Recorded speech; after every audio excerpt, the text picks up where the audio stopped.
Yarabbun annyeong.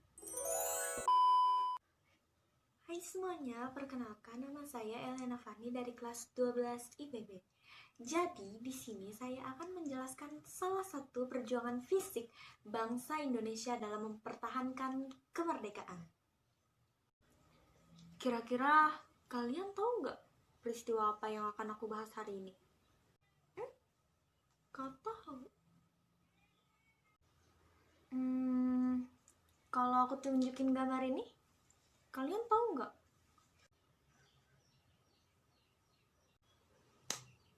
Tepat sekali. Seperti dugaan kalian, di sini aku akan membahas pertempuran Surabaya. Sebelum kita masuk ke deretan peristiwa, kalian pada tahu kan apa itu pertempuran Surabaya? Itu loh, peristiwa yang mendasari lahirnya Hari Pahlawan. Nah, udah pada tahu kan? Kalau gitu, ayo kita masuk ke rentetan peristiwa. Gogo! Pertempuran Surabaya sendiri berlangsung dari tanggal 27 Oktober 1945 hingga 20 November 1945 atau sekitar 3 minggu 3 hari. Beberapa hal yang melatar belakangi pertempuran Surabaya antara lain: yang pertama, keinginan negara sekutu untuk melucuti senjata tentara Jepang.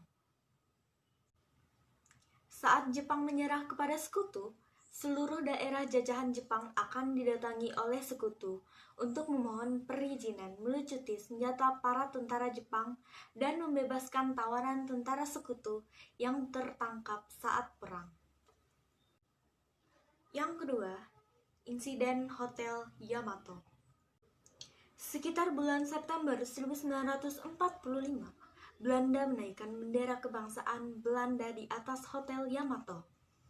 Hal ini membuat pemuda Surabaya marah dan menyobek bagian biru hingga tersisa merah dan putih.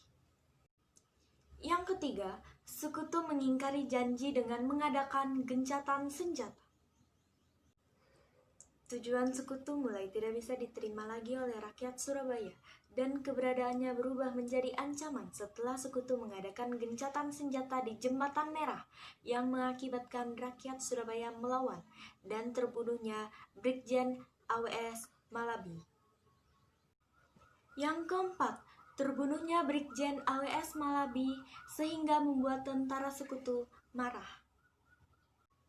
Dan yang kelima, dikeluarkannya ultimatum oleh sekutu untuk menyerah tanpa syarat. Ultimatum ini dikeluarkan oleh Mayor Jenderal Mansur atas meninggalnya Brigjen AWS Malabi, yang dimana rakyat Indonesia di Surabaya harus menyerah tanpa syarat sebelum pukul 06 tanggal 10 November 1945. Setelah mengetahui latar belakangnya, langsung aja kita bahas deretan peristiwanya. Gogo! Pada 25 Oktober 1945, pasukan sekutu mendarat di Surabaya di bawah pimpinan Brigjen AWS Malabi dan disambut Gubernur Jawa Timur RMTA Suryo. Adapun tugas utama pasukan sekutu adalah melepaskan para tawanan perang Jepang. Akan tetapi, pasukan sekutu melanggar kesepakatan dengan menyebarkan pamflet yang meminta agar rakyat Surabaya menyerahkan senjata yang telah dirampas dari pasukan Jepang. Ketegangan pun mulai terjadi. Pada 27 Oktober 1945, terjadi pertempuran antara pasukan sekutu dan para pemuda. Pasukan sekutu merebut instansi-instansi penting. Pada 28 Oktober, para pemuda melakukan serangan balik dan berhasil merebut kembali instansi-instansi penting tersebut. Aksi pemuda membuat pasukan sekutu terdesak hingga Brigjen AWS Malabi terpaksa meminta bantuan Mayor Jenderal D.C. Hawthorne, Komandan Tentara Inggris di Pulau Jawa, agar menghubungi Presiden Soekarno guna menyelesaikan masalah tersebut. Pada 29 Oktober 1945, Presiden Soekarno tiba di Surabaya dan segera memerintahkan adanya gencatan senjata sambil menunggu perundingan antara sekutu dan Indonesia. Akan tetapi, situasi sudah tidak terkendali. Pada 30 Oktober 1945, Brigjen AWS Malabi yang sedang berpatroli menggunakan mobil tertembak hingga tewas.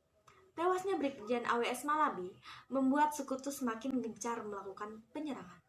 Bahkan menggelarkan ultimatum agar rakyat Surabaya menyerah tanpa syarat. Pada 7 November 1945, Maijen E.C. Mansur, pengganti Brigjen AWS Malabi, menulis surat kepada Gubernur Suryo agar seluruh pemimpin Indonesia, kepala polisi, dan kepala pemuda melapor dan meletakkan tangan di atas kepala, kemudian menandatangani dokumen penyerahan tanpa syarat kepada sekutu. Para pemuda bersenjata juga harus menyerahkan senjatanya dengan membawa bendera putih, tanda menyerah. Ultimatum ini berlaku paling lambat pukul 6 tanggal 10 November 1945.